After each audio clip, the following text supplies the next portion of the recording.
જન્મજયંતિની ઉજવણી કરાઈ હતી। આ સમયે સુરતના પ્રથમ નાગરિક મેયર તથા ગૃહ રાજ્યમંત્રી ભાજપ શહેર પ્રમુખ સહિતનાઓ હાજર રહ્યા હતા અને સ્વામી વિવેકાનંદજીની પ્રતિમાને સૂત્રાંજલિ અર્પણ કરી હતી।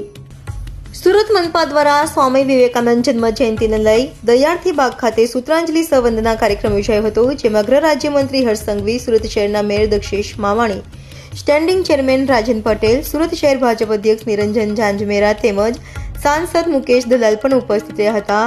જો ગૃહ રાજ્યમંત્રી હર્ષ સંઘવીએ યુવાનોને યુવા દિવસની શુભકામનાઓ પાઠવી ગૃહ રાજ્યમંત્રી હર્ષ સંઘવીએ યુવાનો માટે સંદેશ આપ્યો હતો અને જણાવ્યું હતું, વડાપ્રધાન નરેન્દ્ર મોદી આજના દિવસે નવી દિલ્હી ખાતે યુવાનો માટે મોટું પ્લેટફોર્મ આપ્યું છે। આ પ્લેટફોર્મના માધ્યમથી યુવાનોને રાજનીતિની ફિલ્ડ કે પછી અન્ય કોઈ પણ ફિલ્ડ સફળતા પ્રાપ્ત થશે। સ્વામી વિવેકાનંદજીના જીવનમાંથી અને તેમની અનેક વાતોમાંથી દેશના લાખો કરોડો યુવાનોએ જીવનમાં વિચાર્યું હોય તે મહેનતથી પ્રાપ્ત કર્યું છે।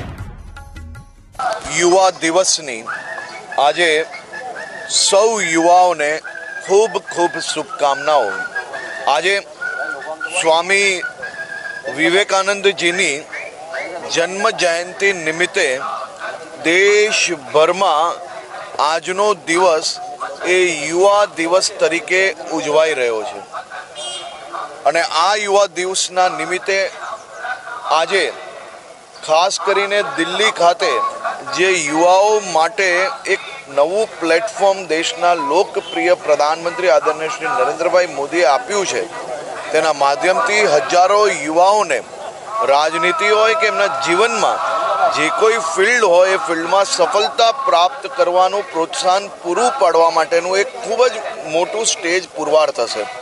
સ્વામી વિવેકાનંદજીને વંદન નમન અને એમના જીવનમાંથી અને એમની અનેક વાતોમાંથી અને ખાસ કરીને એમના વિચારો થકી આ દેશના લાખો કરોડો યુવાઓએ જે જીવનમાં વિચાર્યું હોય એ મહેનતથી પ્રાપ્ત કર્યું છે।